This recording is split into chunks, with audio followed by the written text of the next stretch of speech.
জুলাই বিপ্লবে যখন আন্দোলন হচ্ছিল আমার প্রতিদিন পড়ুয়ার ভাইয়ের সাথে কথা হতো। যখন খুনি হাসিনা ইন্টারনেট ব্ল্যাকআউট এবং কারফিউ জারি করছিল, ঠিক আগ মুহূর্ত আমি পড়ুয়ার ভাইয়ের সাথে কথা বলছিলাম। আমি বলছিলাম এই যে গণবিপ্লব, শিক্ষার্থীরা বাংলাদেশের প্রতিটি প্রতিষ্ঠান থেকে তারা রাজপথে নেমে এসেছে। শহীদ আবু সাইদ দুই হাতকে প্রসারিত করে তার জীবনকে উৎসর্গ করেছে।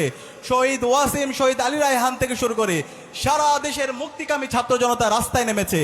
আপনারা রাজনৈতিক দল বিএনপি, জামাত, সকল রাজনৈতিক দল রাস্তায় নামেন এবং এই হাসিনার পতন আন্দোলনে ঐক্যবদ্ধভাবে রাস্তায় নেমে, রাজপথে নেমে আপনারা এই আন্দোলনে নেতৃত্ব দেন। তখন আমি যখন পড়ুয়ার ভাইকে বলেছিলাম, পড়ুয়ার ভাই সাথে সাথে বলেছিল এই আন্দোলনের সাথে জামাত ইসলামীর একত্রতা আছে। খুনি হাসিনার পতনের জন্য যাই করা দরকার তাই করার জন্য জামাত ইসলামী প্রস্তুত আছে। একই সাথে দুর্ভাগ্যের বিষয়, তখন তিনি বাংলাদেশের মেজর পলিটিক্যাল পার্টিসের সাথে যোগাযোগ করেছিল, বিএনপির বড় বড় নেতাদের সাথে যোগাযোগ করেছিল। তখন তারা বলেছিল ছাত্ররা এখন যা ভাবতেছে আমরা তাই ভাবতেছি না। ছাত্ররা এখন যে খুনি হাসিনার পতনের দাবিতে আন্দোলন করছে সেটা নিয়ে তাদের কোনো ভাবনা নাই। তারা তখন বিলাসিতায় ব্যস্ত ছিল। কিন্তু আজকে তারা বড় বড় বিপ্লবী সাজার চেষ্টা করছে। আমরা আপনাদের এই আসনের যে প্রতিনিধি অধ্যাপক মিয়া গোলাম পরোয়ার, সেই মিয়া গোলাম পরোয়ার আজকে একদিনে তৈরি হয়নি। দীর্ঘ ফেসিবাদী আন্দোলন, লড়াই, সংগ্রাম এবং জেল জুলুমের মাধ্যমে আজকের অধ্যাপক মিয়া গোলাম পরোয়ার তৈরি হয়েছে। বিগত ফেসিবাদী আমলে 7.5 বছর তিনি জেলের মধ্যে খুনি হাসিনা তাকে বন্দি করে রেখেছিল।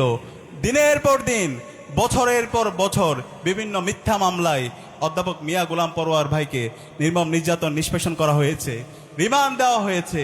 অধ্যাপক মিয়া গোলাম পরোয়ার ভাই কথা এবং কাজের মধ্যে মিল রেখেছেন।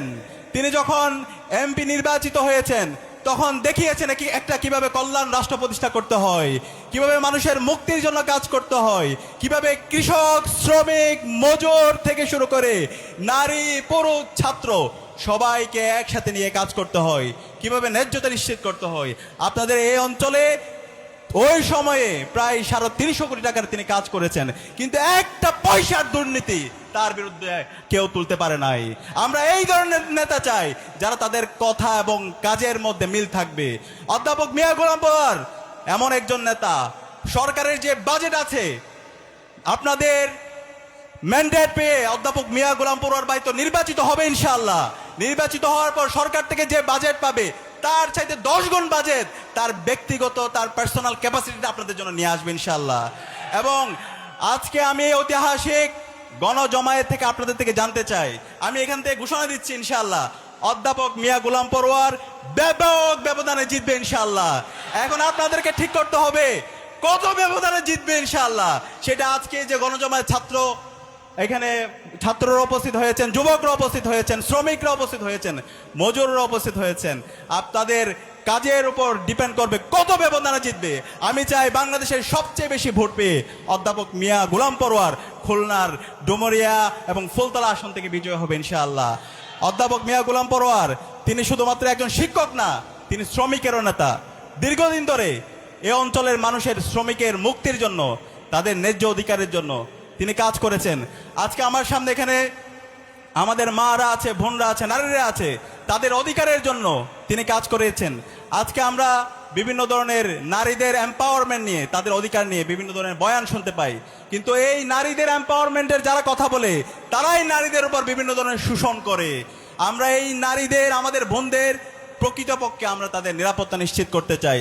আমরা যে কল্যাণ রাষ্ট্রের প্রস্তাবনা দিই, আল্লাহ রাসূল সাল্লাল্লাহু আলাইহি সাল্লামের যে মদিনা রাষ্ট্র, সেই মদিনা রাষ্ট্রে নারীদের নিরাপত্তা তিনি নিশ্চিত করেছিলেন।